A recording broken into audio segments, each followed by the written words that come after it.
going on, Jerome's? So the Vikings obviously need some cornerback help. Mackenzie Alexander, he gone. Xavier Rhodes, glad he's gone. And then Trey Waynes also went to Cincinnati for $1 bazillion. So this is our cornerback big board specifically for the Vikings. So yes, Trevon Diggs is going to be a little bit lower than usual because, reasons. But so full disclosure, I do pride more at aggressive cornerbacks. I just love guys who get up in your face, get after it. And we've used this analogy before, but all cornerbacks strike out. I want a cornerback that goes down swinging as opposed to one that goes down looking, if that makes sense, where you can teach an aggressive cornerback, very aggressive, to be a little less handsy, but it's tough for a passive cornerback to all of a sudden just ramp up the aggression, right?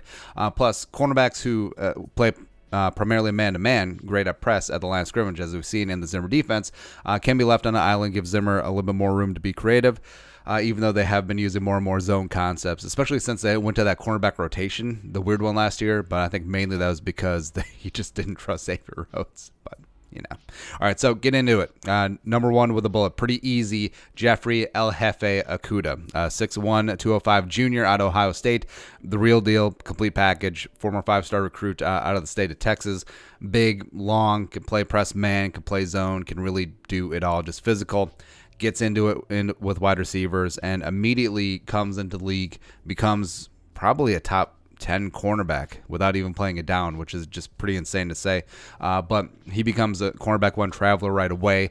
Match him up against the other team's wide receiver one and be like, hey, you got him all day long. Go that up. If he falls out of the top 8 for some reason, if things get weird or janky with some of the cornerbacks up there, I say go get him. And if it costs you both twos, it's a steep cost, but I would think about it. Number 2. So for me, there's a couple of clear tiers here when it comes to cornerback. So number 1, Okudah, almost a 1B, or actually more like a 1C. That doesn't make sense, but whatever. CJ Henderson, 6', 204 junior out of Florida, just a man-to-man beast. And if you watch him, it's very prime Darrelle Revis-esque, whatever. How he just never has a false or panic step. It just always is in control and just is smooth and just really is cool out there. Amazing at pattern recognition, an elite athlete as well. And the crazy thing about it is that he's still seen as a cornerback too, because you know what you have on the upside, even though he had a really terrible 2019 season, let's be honest here. But I mean, just give me the cornerback who gambles, and that is absolutely CJ Henderson. I think he's going to be an amazing cornerback in this league right away. Plus, there's already talk about him, the Falcons trading up into the upper teens, the potential to go get him, but I say if he gets past, the Bucs at 14, the Broncos at 15, if they go wide receiver there, go get him. Go get CJ Henderson. Next up, so sort of in a second tier, we got a couple of cornerbacks here. 3 of them.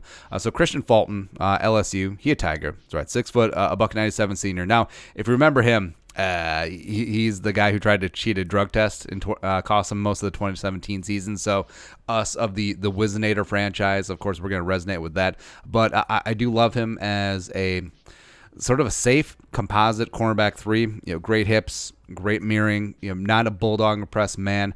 Probably better suited for a zone scheme. But I think just overall, if you wanted to bet on a safe cornerback choice, it would be Fulton, right? There's not too much that leaves to be desired, but you do see him being all over the map, where you see him sometimes being mocked into the teens, sometimes even drops to the 40s.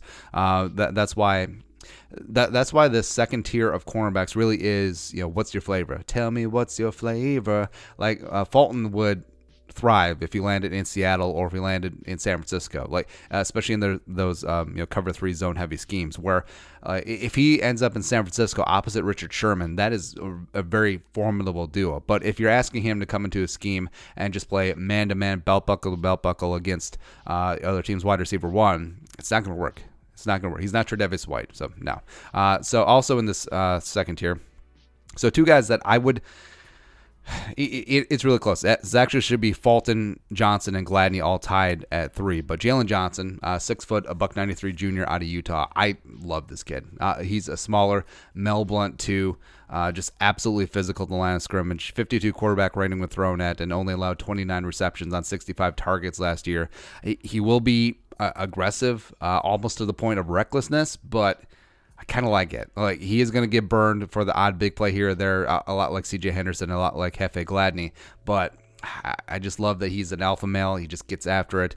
Not as smooth as some of the other cornerbacks. Also is recovering from labrum issues, but I just love this kid, and I honestly don't care if it does seem like you're potentially overdrafting him at 22 or 25.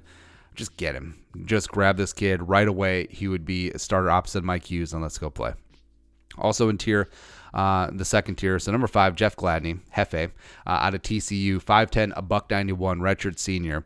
Now, a little bit of drawback here because he is a bit of an older prospect, but elite physical tools. Actually, I think he plays faster than his time 4.48 at the combine. And when you're a cornerback and you run a 4.48 and it's actually decidedly disappointing, yeah, just amazing jam, just a man-to-man dog, ball hawk who will gamble. And also, because he is so fast, because he is so quick, he will actually try and bait. Like, he'll try and bait some of those Big 12 quarterbacks, just serve one up for him just because he knows he has the recovery speed. Now, 191 does really need to bulk up, but honestly, if you're looking for a decent comp to Mike Hughes when he was coming out of UCF, in national champions, by the way, in 2018, it's pretty close, like in a good way. Taking out all of the Mike Hughes ACL and then the neck stuff, and then also getting burned by Amari Cooper on Sunday Night Football against the Cowboys, but whatever. But yeah, again, Gladney 22-25. Same thing with Jaylen Johnson, and same thing with Christian Fulton to a degree. Yeah, absolutely. All right, so next. So next it comes up like a third tier. So there's like a third grouping of cornerbacks. 6, AJ Terrell, 6'1", 195 junior out of Clemson. Super long and lean. You do love the speed. Does need to add size, as most of these cornerbacks do. Fare great in big games, especially when they're squaring off against Alabama, Jerry Jeudy and Ruggs and whatnot. But people do remember AJ Terrell from the national title game against Clemson, or excuse me, LSU, and Jamar Chase just ate his lunch. It was tough, but don't hold that one game against him. I think overall he is a very solid sort of scheme agnostic corner.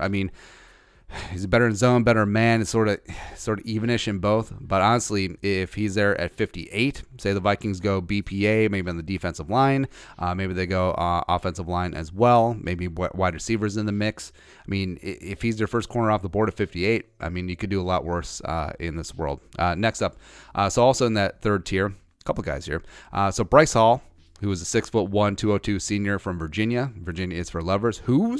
And he's my sleeper. If it makes sense that the best cornerback in college football in 2018 can be a sleeper, but he should have declared last year. He probably would have been a first-round pick. Might even been like the first or maybe second cornerback off the board in 2019, but came back, got hurt, had a meh year, but you love that he's long, has a massive wingspan, a great pattern recognition, will jump routes. Just, he's not a physical specimen, and also probably going to be better suited more for zone than man. A little bit, he's a little bit Christian Fulton-ish in that regard. But again, if he's there at 58, he's the first quarterback off the board. Wouldn't necessarily be mad. Also in that third tier, so Cameron Dantzler, 6'2", a $188, redshirt sophomore, Mississippi State. Now, the big story about him is his 40 at the combine. He ran a 4.64 40 at the combine, rectified that. Apparently, it was like a 4.38 at his pro day. Now, I don't necessarily buy the 4.38. Not that he didn't run it, but how he plays on tape, like, it's not as slow as the 4.6. It's certainly not as fast as the 4.38. So I think he's perfectly fine speed, maybe a touch slow, but very solid, very long, good in press, great at ball tracking. But the big drawbacks is, what is his real speed? Plus, he's going to need to add a lot of weight. He's going to need a lot of weight to be able to muscle up and body outside NFL receivers. Otherwise, you just have this wafer thin, potentially a step slow cornerback on the outside. Yeah, but overall potential, him at 58, just a lot like Bryce Hall and AJ Terrell. If they're there, good to go.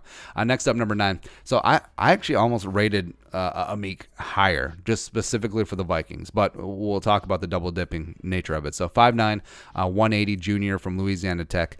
Antoine Winfield Sr., we talked about. Robertson plays more like Winfield Sr. than Winfield Jr. does. All right, just physical, does not give an absolute F.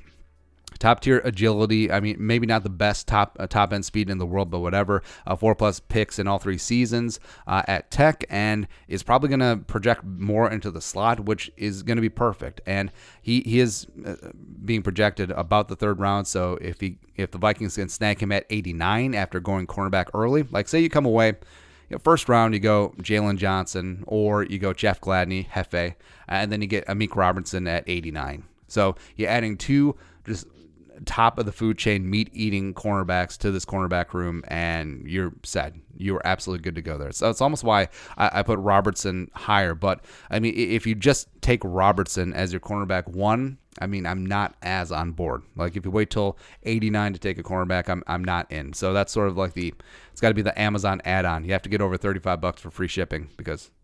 No, just kidding. Everyone has Amazon Prime. Number 10, Tony Pride Jr., who's a 6 foot, a $195 senior. Wait, no, that's not correct. How big is Tony Pride? 5'11", 193 senior. There you go. Nailed it. Out of Notre Dame, and speed kills, just an absolute plus athlete, but does have a tough time with press. Can get bullied at times. So you wonder where his actual place is going to be in the National Football League.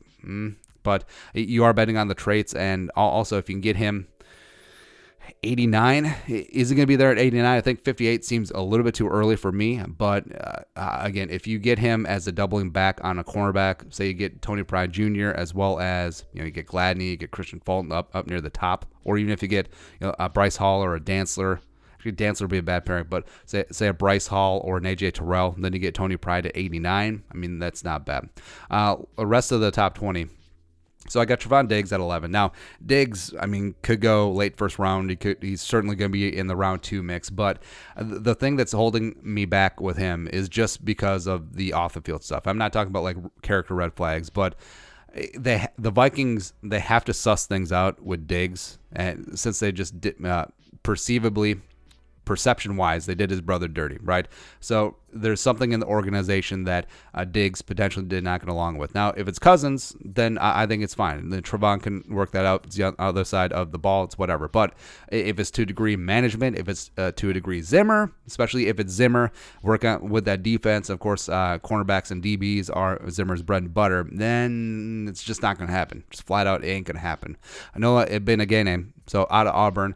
Now, what holds me back about him is that even though he's projected high, just a couple games I watched, I feel like there is a tendency where he could be exposed. And notably in the bowl game against the Gophers, absolutely torched by Tyler Johnson, who, like we said, Tyler Johnson is not a plus athlete, but he is an amazing route technician. So just imagine in the NFL when you're up against amazing route technicians and guys who are plus athletes, right? So I do worry about his hip pocket skills. He's going to be a guy that's going to be picked on in the league. Could be. 13. So I got Damon Arnett. He's the other Ohio State quarterback. Now, you do worry, a little bit older of a prospect, and he doesn't necessarily do anything great, but he also doesn't do anything terribly. He's just one of those okay, whatever sort of cornerbacks. So if they get him 4th round, I think that's decent value, but also you have to have hit up cornerback early on, just adding him on later on. 14, Darnay Holmes, just highly variant, former Nate Metters teammate from UCLA. I do like him, though. 15, Hevelin Guidry, Utah, just speed, absolute speed, opposite of Jaylen Johnson. The Utes have a lot of good players coming in this draft. 16, Reggie Robinson II, out of Tulsa, just a long press. Again, I give a lot more credence to guys that are better in press. 17, Lavert Hill, coming out of Michigan. You just do love his Velcro man-to-man skills. You do wonder about Big Ten, 18, speaking of Big Ten, Lamar Jackson coming out of Nebraska. Now, I actually think Lamar Jackson could project more as a safety because I could see him filling in the J-Ron Curse big nickel type role, playing some special teams, etc. Last two, so John Reed, Penn State. Undersized, smart, heady cornerback, potentially could be in the slot. Actually kind of reminds me a bit of Jack Tocho, just the character and the cerebralness coming out when he came out of NC State back in the day. And then 20, AJ Green, OK State, long, great tackler, but I mean that really is about it. So look at this cornerback class, like we said. I mean it's really top heavy, and once you get past the second or third tier, it gets pretty thin. So honestly, once you get past, say, the top 12, and you can put the names in any order you want. You can put Diggs up in 5. You can put Benegane up in the 7, 8, 9, whatever you want. But after you get past the first dozen cornerbacks off the board, it gets pretty thin. It gets pretty thin in terms of day one, week one contributors. But that is it. That is our cornerback big board, specifically for the Vikings. Do you agree, disagree? Let us know in the comment section below. Love you guys. Subscribe. Daily Vikings Takes. You know what to do. Skull, production value.